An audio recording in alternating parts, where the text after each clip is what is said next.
এগুলা হচ্ছে aluminium sheet, আর এটা একটা কাচের শীট। আমরা জানি কাচের অন্যতম প্রধান ভৌত ধর্ম হচ্ছে স্বচ্ছতা, অর্থাৎ কাচের এক প্রান্ত থেকে আরেক প্রান্তে যে কোনো জিনিস সহজে দেখা যায়। অ্যালুমিনিয়াম বা অন্য যে কোনো মেটাল শীট যদি কাচের মতো স্বচ্ছ হতো, তাহলে মানুষ অ্যালুমিনিয়াম বা মেটাল শীট ব্যবহার করত, কারণ শক্তপোক্ত, ডিউরেবল, মজবুত এবং স্ক্র্যাচ ফ্রি অ্যালুমিনিয়াম বা মেটাল শীট কাচের চেয়েও বেশি হতো। If you shoot at bulletproof glass, সাধারণভাবে বুলেটপ্রুফ গ্লাস প্লাস্টিক, পলিকার্বন বা ফাইবারের সংমিশ্রণে তৈরি হয়। সাধারণভাবে বুলেটপ্রুফ গ্লাসের বিভিন্ন লেয়ার শক্তিকে অ্যাবজর্ব করে এবং শক্তিকে সমানভাবে লেয়ারের মধ্যে ডিস্ট্রিবিউট করে দেয়, যার কারণে শক্তি ধীরে ধীরে নিউট্রিলাইজড হয়ে যায়। যদিও এই ধরনের গ্লাসের উৎপাদন খরচ অনেক কম, বড় সমস্যা হচ্ছে এর পুরুত্ব এবং প্লাস্টিক হওয়ার কারণে গায়ে খুব সহজেই এবং তাড়াতাড়ি স্ক্র্যাচ বা দাগ পড়ে যায়। 1960 সাল থেকে বিজ্ঞানীরা এমন কিছু নিয়ে গবেষণা করছেন যেটা কাচের মতো থাকবে পাতলা, স্বচ্ছ, কিন্তু মেটালের মতো শক্তিশালী ও কোনো স্ক্র্যাচ পড়বে না, এবং দামেও হবে সস্তা।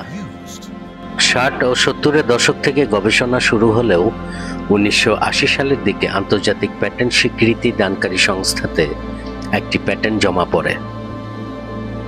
প্যাটেন্টটি ছিল অ্যালুমিনিয়াম, অক্সিজেন ও নাইট্রোজেনের সমন্বয়ে গঠিত একটি যৌগ, যার রাসায়নিক নাম অ্যালুমিনিয়াম অক্সিনাইট্রাইট, বা সংক্ষেপে বলা হয় অ্যালন। অ্যালন উৎপাদন প্রক্রিয়াটি ছিল অত্যন্ত জটিল। সূক্ষ্ম আনুপাতিক হারে অ্যালুমিনিয়াম, অক্সিজেন ও নাইট্রোজেনের সংমিশ্রণ না হলে প্রত্যাশিত ফলাফল না আসার সম্ভাবনা ছিল বেশি। সেই সাথে ছিল প্রচণ্ড তাপ, উচ্চ চাপ ও প্রচুর বৈদ্যুতিক শক্তির প্রয়োজনীয়তার চ্যালেঞ্জ। এইভাবে উচ্চ তাপ, চাপ ও প্রচুর বৈদ্যুতিক শক্তির প্রবাহে অ্যালুমিনিয়াম অক্সিনাইট্রাইট স্ল্যাবের শেপ বা আকার পাওয়া যায়।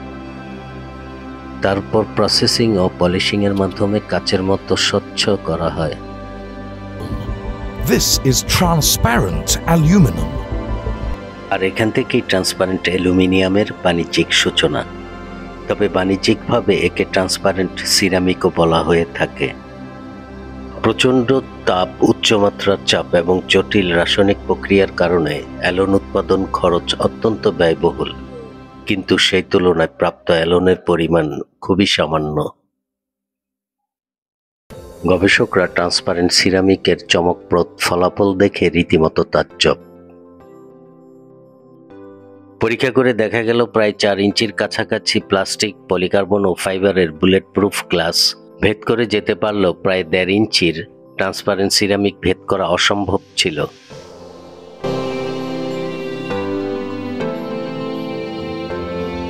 ট্রান্সপারেন্ট সিরামিক আবিষ্কারের যুগান্তকারী এই সাফল্যে বিজ্ঞানীরা ভবিষ্যতের জন্য নতুন কিছু আশা খুঁজে পেলেন।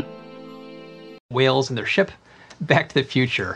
So he gave the transparent aluminum formula to a plexiglass company to make it for them. Transparent aluminum? That's the ticket, laddie. পাশাপাশি ব্যয়বহুল হওয়ার কারণে ট্রান্সপারেন্ট সিরামিক বাণিজ্যিকভাবে উৎপাদন নির্দিষ্ট কিছু ক্ষেত্রে সীমাবদ্ধ ছিল, যেমন military vehicle bulletproof glass, space station window ইত্যাদি।